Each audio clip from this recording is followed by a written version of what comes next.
What's goody? My bad. I'm super late on my line, man. Super late. And the homies, to be honest, I just finished chilling with the homies, but yeah, niggas didn't want to get on stream, you know what I'm saying? So, you know what I mean, I had to chill with them.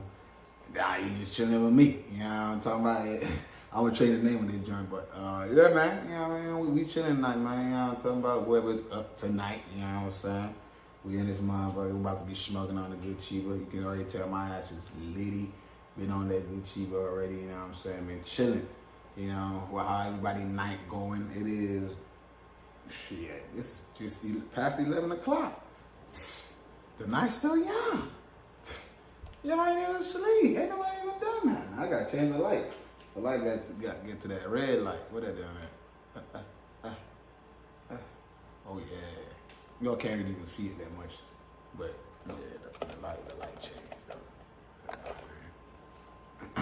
But hell yeah, what's going on though? Boy, I'm gonna move the camera a little closer. Yeah, man, we about to be smoking in that good Chiba, man. I'm about to put something on the TV, man. You know what I'm saying? Where y'all could hear. I ain't gonna lie to you. Oh, today has been a little just off. Like, today's been off, bro. Like, I was supposed to do the whole,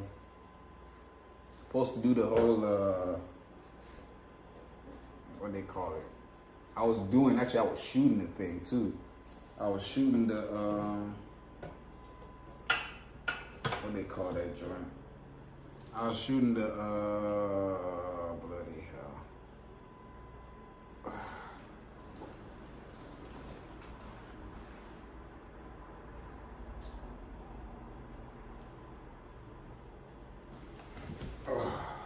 Shoot. I think that's better. I was shooting the Trap La Ross King Von video. What's it called? Reaction thing. And still, I ended up getting interrupted by stuff, and I just couldn't even, you know what I mean? So now, my ass is just getting on stream now. I didn't even do no videos today. It's just crazy. That's why I made sure I had to stream. You know what I mean? I had to. I was trying to put it, so I had created this intro for like the page. Well, not necessarily, it's an intro, but it worked. You know what I'm saying? For like, I guess, a simple intro for the brand. Not necessarily the brand, for like the page. For when I'm live. But the thing didn't even want to work. Like, I had tried to see how to put an intro at the beginning of this thing, so you know what I'm saying? But it didn't work, so, man, what else, you know? So good. But, yeah, man. Yeah, man. Trying to make sure everything good, everything cool, everything kosher over here. Y'all need to see, man. Y'all go check out Prozis, man. You know what I mean? That folks, man, I'm collabing with them. The fit they got me on, bro. It's a fire-ass fit, bro. Let's see.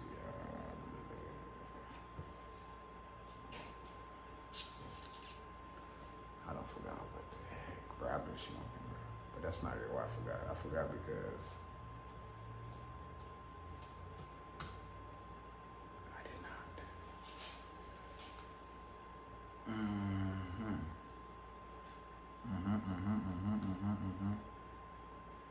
All right, and let's see, should be good on here. Yes, it is. All right, so we fine.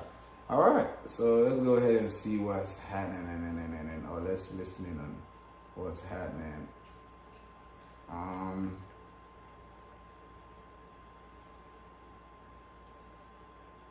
I missed BACKONFIGG. I ain't gonna hold you. I ain't gonna lie to you. So I'm about to catch up on that. While I roll this blunt. a GED at this time? No. No, he wasn't from Quincy GED. was working at Parsec. He was at the He railroad was track. beginning to do the GED shit. Right. Yeah. So it's gonna step into the GED shit. Yeah, so once he met Cuz and all the shit, I met SB, I met other niggas. I'm taking everybody's style. I'm like, Gemini shit, niggas gonna be sponge. oh, I like Niggas that. be sponges up in that room. You like for Yeah, sure. my sponge is getting soaked up hard. For sure. And I'm soaking this sponge up. You feel me? I'm like, damn, these niggas got fixed. For sure. Hey, Ooh, this is some cheap when work. I I'll look just back, show y'all, Quincy but got fixed. So No, he did very not. long time ago. Y'all gotta remember, he been having that since kids. He always had the flying Jordans. Spoiled. Going to get a spoiled motherfucker funky cop boy. And you know what? Back then, he used to have a Hyundai. And even though me and Brittany used to talk shit and clown him, we used to be in his Hyundai driving it. And while he sleep, because they was at work.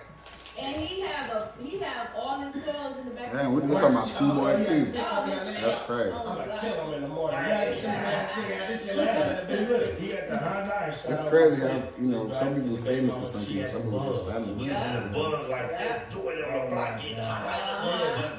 Hey, she had the bug, too, bug. Shout out to Quincy. He been having his same woman. See, they don't even call him schoolboy Q, they call him his Shout name. out sis. Shout out sis and that PT Shout crew. out her. Hold on, Quincy, Bill. Hold on. he been with her for the last time.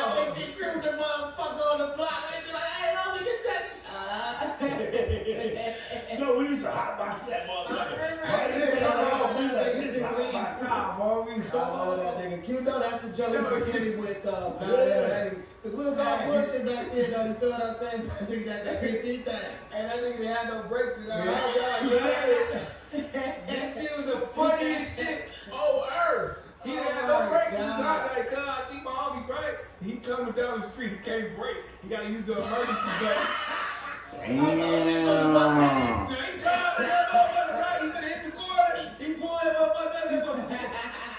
Damn. First edition. Right. Yeah, schoolboy Q, they working and shit. That nigga was. That's funny. I didn't even know cars could. I mean, I knew cars could do it because I heard stories, but I didn't trust that, you know, they were legit and shit. Better than that, I was more worried that shit would, like, you know, fuck up or something. Oh my God. He gave my nigga 2 rugs, a If big people nigga do it, rug, and he just gave do it him with a it. better living rug. He said, what up, Smack? It's your boy Kevin back in the building. You know what I'm saying? I appreciate the shout out last stream. You asked for a Fig Community rug, and you know what I'm saying? I gave you one. I doubled up on you. You feel me? Got you a better living rug. Definitely. What do you say? Definitely gotta buy some of the sweatsuits you had on, man. But they sold out. Let's get to that. Yeah, all my sweatsuits are sold out. Thank y'all for The support is real, man. I bought one. Let me get one on that. You sold out? I'm sold out. Period. That's how it's supposed to be. Shout out to And everybody bread. that bought one. I will be rebooting up the little. I need to get some merch though for myself. Ain't nobody go buy that joy. Goddamn, give me some shit, nigga. Yeah, shout out last stream.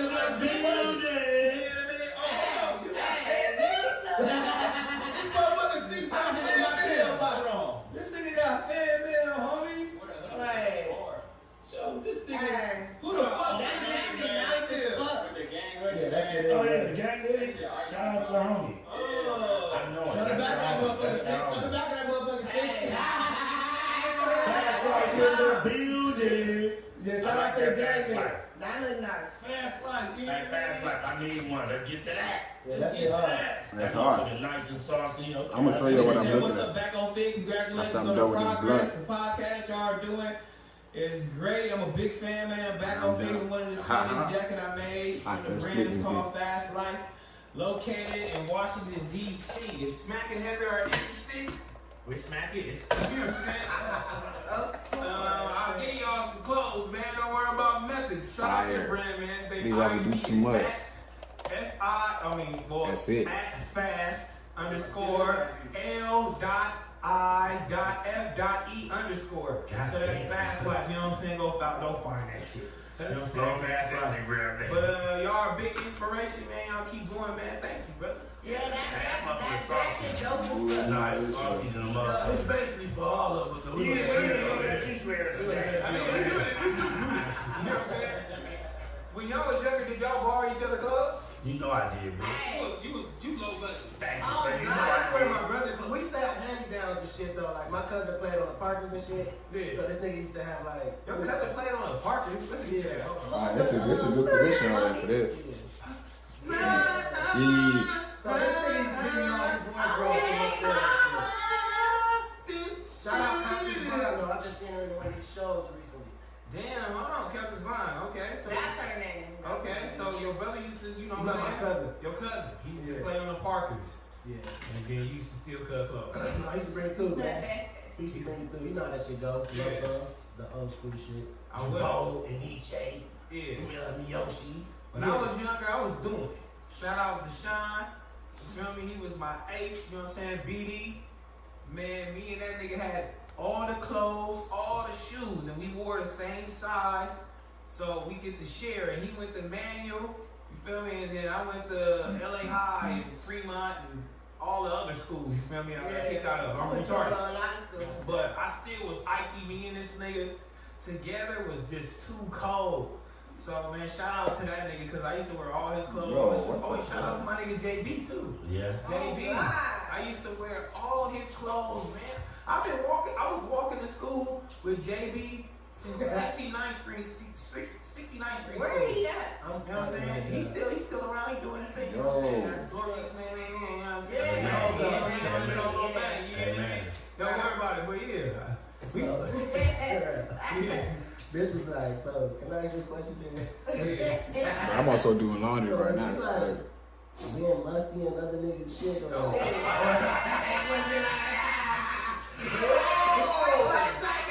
Imagine though, like I let this nigga wear my shirt You get it and back. then I get it back like, hey yo, how do I get it back? I don't even think I was getting musky in high school. Oh, what was the narrative then? What's that narrative? It was high school, but damn, it did lead up into my older. Wow. That's wild. That nigga was musty, bro. I said that nigga was musty, fool. So that niggas was talking about me. Who? I heard y'all say it. No, my homies, because I was wearing that shit and they said I. You know what, man? You know what? Let's do something. Let's do something. First, I'm gonna change this shit.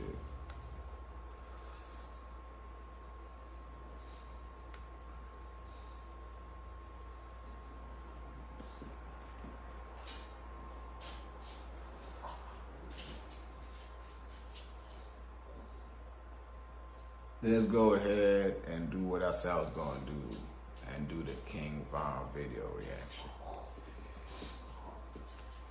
King Von documentary.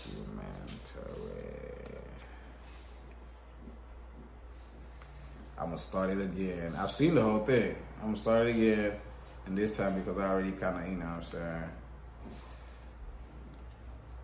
I'm gonna go ahead and watch it like that. Stop it.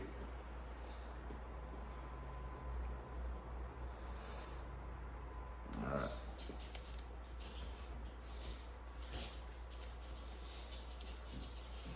Get your ass back in there.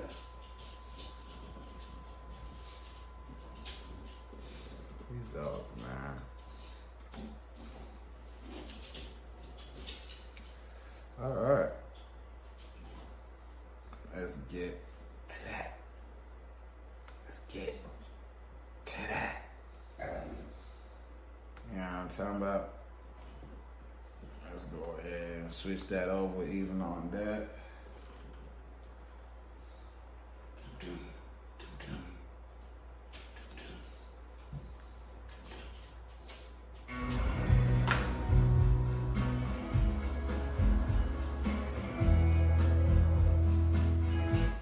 Friends.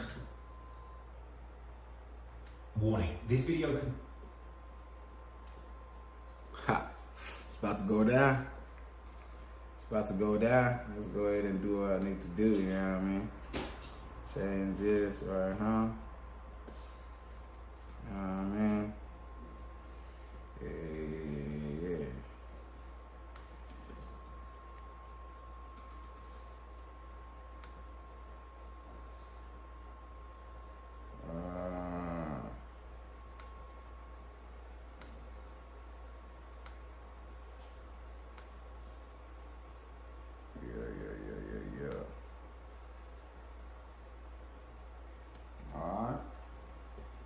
So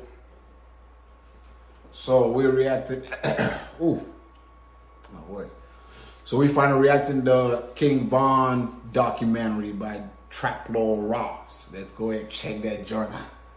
Yeah. Warning, this video contains themes of violence, death, and gang activity. This video is for education and documentary purposes only. This video is not intending to incite or encourage illegal behavior in any way. Every effort has been made to remove any content which violates YouTube's community guidelines. If you'd like to see an uncut version of this video with everything that I can't show you on YouTube, head on over to patreon.com/TrapdoorRoss. Supporters of the channel also get access to my recent vlogs with Academics and Adam22, as well as my old deleted King Von videos, and supporters on the $5 tier will also have access to my exclusive 4-part Patreon series where I break down real crimes caught on camera which I could never show you on YouTube. But if you don't want any of that, just sit back, enjoy the video, and hit that subscribe button. Ever since the 1980s, gangster rap has been one of hip-hop's most fascinating subgenres. From the mean streets of gang-infested Los Angeles that were brought to life by early gangster rap pioneers like Ice Cube and NWA, to Tupac and Suge Knight taking over the music game with vivid tales of gang-affiliated rappers who would bully their way into the music industry. And then you have legends like Jay-Z and 50 Cent, whose tales of life in the streets as gangsters made them millionaires hundreds of times over. For decades now, rap fans have been looking for the realest artists, whose lyrics paint a picture of a real life of crime that isn't embellished or fabricated. But when it comes to rappers who truly keep it real, the Chicago drill scene has dominated for the last decade. First popularized by Chief Keef, the Chicago drill wave was characterized by rappers that grew up in the most dangerous blocks in America, with these up-and-coming artists rapping plainly and honestly about what they experienced growing up. Shootings on the block, disrespecting dead enemies, and constantly being chased by the police. Chicago drill rappers took gangster rap to raw new heights, where the stories behind the music could be matched up with the local news reports on the latest homicides. However, what happens when the people doing the killing start making the music too? Because in the years after Chief Keef popularized the violent stories of Chicago gang life, one of those gangsters killing people in the streets picked up a microphone too and started rapping in first person from the perspective of the actual killer. King Von had a reputation in Chicago as a fearless killer before he'd even started rapping. And it's widely believed, based on the statements he made in his own songs, that Von himself could have killed as many as 7 people in his career as a gangbanger, with more murders even taking place after he got rich and famous, with it being rumored that Von used his money and influence from the rap game to have old enemies in Chicago killed, and going on a journey which, in my opinion, takes him far beyond a street player who had to kill to survive in the mean streets of Chicago, because if King Von's tweets are anything to go by, he simply loved killing people. And the sheer amount of people that King Von allegedly played a role in killing has led to intense speculation as to whether he was a full-blown serial killer. A title which King Von's enemies even said that him and his friends passed on Friday. Now, the FBI defines a serial killer as a person who kills over 3 people with time spans in between them of more than a month. Furthermore, serial killers tend to have an element of psychological gratification which plays a role in the motive for their murders. The FBI also state that a serial killer might seek various kinds of gratification through their killings, such as anger, thrill-seeking, financial gain, or simply for attention. I personally believe that over the course of his career, King Von demonstrated these characteristics and can indeed be classified as a serial killer. King Von frequently in public that conforms with these rules, talking regularly about his desire to kill, bragging about having committed specific murders in his music, which attracted him international attention and Billboard charting songs, with his drill anthems about murdering rivals making him a rich man with millions in his bank account. The FBI also point out another characteristic of serial killers, specifically that their victims may all have something in common. For example, a demographic profile, appearance, gender, or race. And it would appear that King Von only killed young black men and women from the community he lived in. These were all people just like him, being born into a rundown part of Chicago and growing up with a lot of disadvantages. All that really separated Von from his victims were the fact that they were from a rival territory, and he believed that nobody would miss them. King Von has officially been implicated in 4 murders, 2 where he was suspected of being involved, but the police didn't have enough evidence to charge, and 1 case where he narrowly received a not guilty verdict after a key witness disappeared and a co-defendant implicated himself. Another that he's accused of organising with 5 of his closest childhood friends, the shooting of rival rapper FBG Duck in broad daylight at a busy shopping district. Von will never face justice for, losing his life only months before the feds would swoop in and arrest 5 of his close friends. This particular murder would go down as one of the most brazen assassinations carried out in Chicago since the days of Al Capone. But in total, there's over 10 murders of which King Von has been connected to over the years. Nobody has looked into all of them in great detail until now. So today, we're going to take a closer look at the man, his past, and his career to find out once and for all if King Von really was the first serial killer in hip-hop history. He was in jail for 2 murders? Yeah, 1 murder and 2 attempts. 4 shooters and a hail of bullets. All of them was scatterbombed. All of them was scatterbombed. Police found several shell casings in this parking lot. King Von was bloodthirsty, he loved death, he loved killing. King Von had an insatiable obsession with murder and violence. She did a good job with the intro. This is Four a others hard. injured. King Von probably think this That picture going hard, I ain't gonna lie. They go to ads. They gotta get the ads. Well, we're waiting. King Von, real name Davon Bennett, was born on August the 9th, 1994 in Chicago, Illinois. Growing up on West 78th and South Hermitage in an area known as Killer Ward, an area mainly affiliated with the Chicago gangs, the Gangster Disciples, and the Black Pea Stones. Von would attend Barton Elementary School in the area, but despite starting life as a fairly normal kid in Chicago, he would be subjected to the influence of gangbanging in his family home from a young age. His father was Walter E. Bennett, aka Silk, a well-known street dude from nearby Ada Park. Von was mainly raised by his mother, as his father was in and out of jail throughout his childhood. But Von's father was apparently a legend in the streets, with ties to the street gang, the Black Disciples. However, much like Von, despite the fearsome reputation he'd earned in the streets, it would ultimately be this proximity to gang life that would lead to his father's demise, as King Von's dad Silk was shot dead when Von was only 11 years old, apparently being targeted by a sniper outside of a skating rink, according to an interview with King Von's uncle. God, Peace in Ron. Rest in peace, Silk. That's crazy. I'm with Big Bro every day, man. Killing Diddy was sniping, man.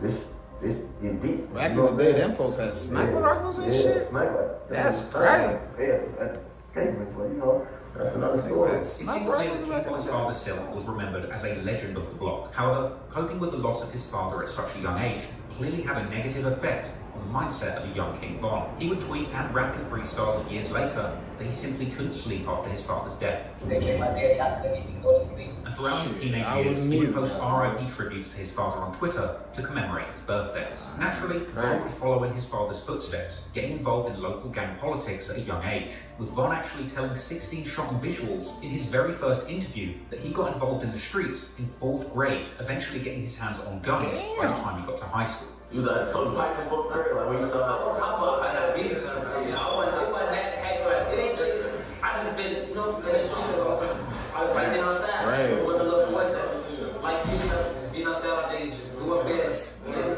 The gun, all this stuff, they kind of played to like what? Yeah, like late 8th grade, 7th, 8th grade when everybody got to that point where you gotta hurt somebody or somebody trying to hurt you and you gotta protect yourself. Von would rap on the unreleased song Wait that he jumped off the porch, getting deeply involved in gang politics in 2006 when he was just 12 years old. Von would initially be a member of a local street crew affiliated with the Gangster Disciples called Killer Ward, being seen in numerous group pictures with that crew. And affiliates from the area would later post tweets suggesting that Von was indeed putting in work for this crew during his time gangbanging in Killer Ward, with Von himself corroborating that he was close to the members in Killer Ward where he was born, but making it clear that he's always been a member of the Black Disciples due to his family affiliation. Now, Von would live around Killer Ward up to around 2008 or 9, after which he would eventually move to the infamous Parkway Gardens housing development. This housing complex is notorious for its affiliations with Black Disciples street gang. Parkway Gardens would later be referred to by insiders as O-Block, but prior to that, it was referred to as Wick City. And here, King Von would meet many of the people who would end up having a huge influence on his life and career. People famous for their affiliation to O-Block, whether through the gang wars going on there, or through the music that had been made about the gang war.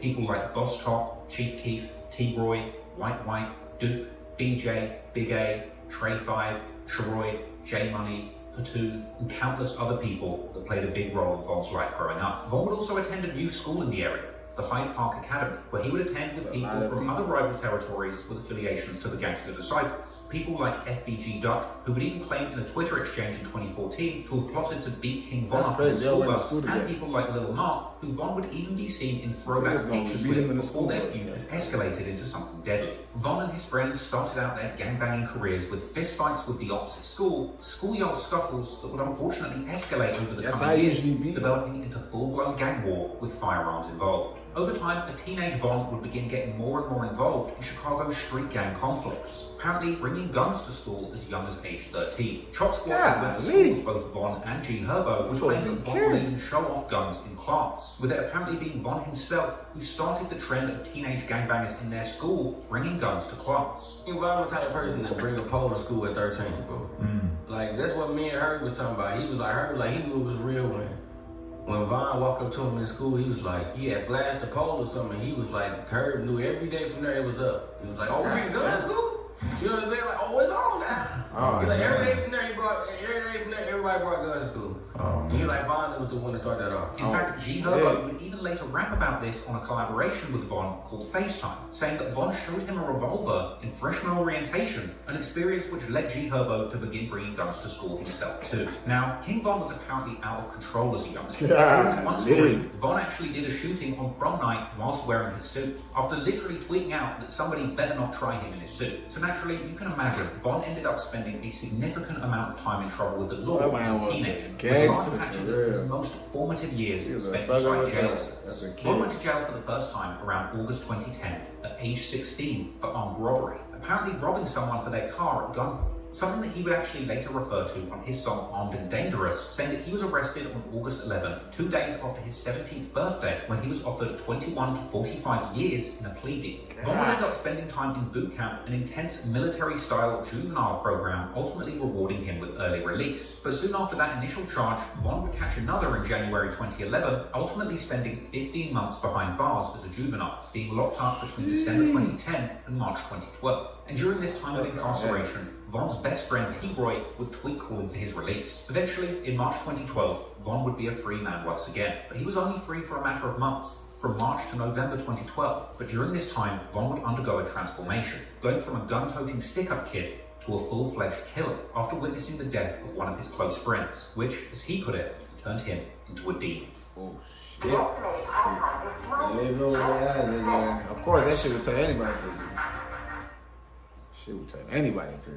Before we get into the first murders that King Von was allegedly involved in, I just want to take the time to consider the real reasons why he would be motivated to kill in the first place. Despite covering a lot of gangsters who are hardened killers, it's important to consider the social circumstances that need to exist for a teenage boy to start committing murders. Firstly, these areas where King Von grew up in Southside Chicago, Killer Ward and O Block, are incredibly poor and dangerous areas, with the latter even being described by the local Sun-Times newspaper as the most dangerous block in Chicago. Part of the reason why so many of these gang murders in Chicago go unsolved is due to the failure of policing in these areas. Someone like King Von grew up seeing death and destruction as a completely normal thing, and if police never come to your area to solve crimes or deliver justice, it's easy to see why you would place more trust in street justice than in the state. Furthermore, you really have to ponder whose fault is it really that somewhere like O Block ended up being so poor and dangerous. While it's easy to blame the gangsters and killers there for cultivating a lawless environment, the city and the state politicians ultimately have failed to create the economic circumstances for someone to grow up safely in these areas. Had there been better economic prospects in the hoods of Chicago, perhaps many of these young men would have been forced into a life of crime and violence. Furthermore, when it comes to the analysis of King Von's eventual transformation into what some have described as a serial killer, there's actually an argument to be made that geography may have played a part in King Von feeling like he could get away with so many murders. The 70s to the 2000s have actually been described as the golden age of serial murder, and one possible cause for this phenomenon around this period has been cited as urbanization and the concentration of inner city living. Some people have said that putting so many people in such close proximity ends up offering a unique level of anonymity when it comes to committing crimes in these complicated, busy and overpopulated areas. Put simply, this means that in O Block, the sheer amount of people, overlapping gang conflicts and normalization of violence on the streets means that somebody like King Von could kill multiple people without attracting too much attention to him personally. As sad as it is to say, in the eyes of the cops, a victim is just another casualty of the gang war rather than a specific crime that could be solved. And it's these circumstances that were the perfect conditions for a young King Von to begin killing people in his community with minimal consequences. And whilst King Von was in jail, gun violence had raged on. It's not only him doing this shit. City and the rival gangster disciples from St. Lawrence and Eberhard Avenues, or STL-EBT. And during this time, whilst King Von was incarcerated, a 15-year-old gangster disciple from the rival hood by the name of Tuka was murdered. Real name Shondale Gregory, Tuka was shot dead at a bus stop on the 600 block of East 63rd Street on the 12th of January 2011 at around 6:48 p.m. It was around that time that a masked gunman jumped out of a vehicle, shooting Tuka several times. Tuka was hated by his rivals from the Black Disciples, and over the next decade, BDs would continue to disrespect him on social media and in popular songs. And in honor of their fallen friend, gangster disciples from St. Lawrence and Eberhard would rename their area Tukaville. It's never been fully revealed to the public who killed Tuka, but ever since, there has been intense speculation that a boy named O.D. Perry from Wick City might have had something to do with it. This is partly due to him being pictured regularly with a silver revolver, and the witness report from the Tuka murder stated that Tuka was actually shot with a long-barreled silver revolver. Regardless of whether or not O.D. was really the person who killed Tuka, that didn't really matter, because later that year, on August the 10th, 2011, in an act of retaliation, O.D. Perry was killed just outside Parkway Gardens. He would suffer multiple gunshot wounds, including one to the neck, at about 11:35 p.m. Just like Tukaville, Wick City was also renamed in the memory of their fallen friend O.D., O-Block. And it's believed that one of the shooters who killed O.D. was a female teenage shooter by the name of Jakira Barnes, or K.I. Following the murder, K.I. would begin to post on social media with a silver revolver, similar to the one that O.D. was known to carry. And her rumoured involvement in this murder of a beloved O-Block member would lead to K.I. becoming a major target herself, with matters not helped by the fact that she would regularly tweet insulting O.D. Perry and alluding to have having killed him, along with others who would openly claim that K.I. made the O, meaning that she killed O.D. and was the one that caused Wick City to change the name of their block to O-Block. But the tragedies in O-Block were far from over. On the 18th of October 2011, another O-Block native by the name of Patoon, real name Edward Riley, would be shot dead inside O-Block after being approached by two people with firearms. Another devastating loss to the community would come when 19-year-old Sherroyd Liggins would be shot in the head and left for dead on February the 16th, 2012. Also at O-Block. This murder was particularly notable for the fact that it was believed that Sherroyd was killed by a Tukaville shooter by the name of Boss Trell. As the gang war in his neighbourhood continued to take more and more of his friends' lives, King Von would get more and more involved, continuing to play a role in the gang war going on in Chicago's street underworld. Alright, man, yeah, that's it, man, for this stream. You know what I'm saying? I'm gonna definitely tomorrow, I'm definitely gonna drop a whole, reaction to it, you know what I'm saying? I'm gonna drop actual full in-depth what I think about it, you know what I'm saying, and all that good stuff. Yo, go check it out, man. Shout out to Trap Lord Ross, man, and all, you know what I'm saying? But hey, that's hey. Y'all gonna want to see what I'm gonna say, man. It's just yeah. Cause this is like my second time watching this shit. Like first time I kinda watched it, and I'm watching it again, like in depth kinda, you know what I mean? So it's like I'm rehearing things, and I'm just like, alright. I'm gonna see y'all tomorrow morning, actually, you know what I'm saying, for the Wake and Bake. You know what I'm saying? If you seen this, whenever you seen this, it's probably gonna be the Wake and Bake right next to it. But I'll catch y'all on the Wake and Bake, man. Catch y'all with trending topics in the morning. Stay mighty, cause we almighty.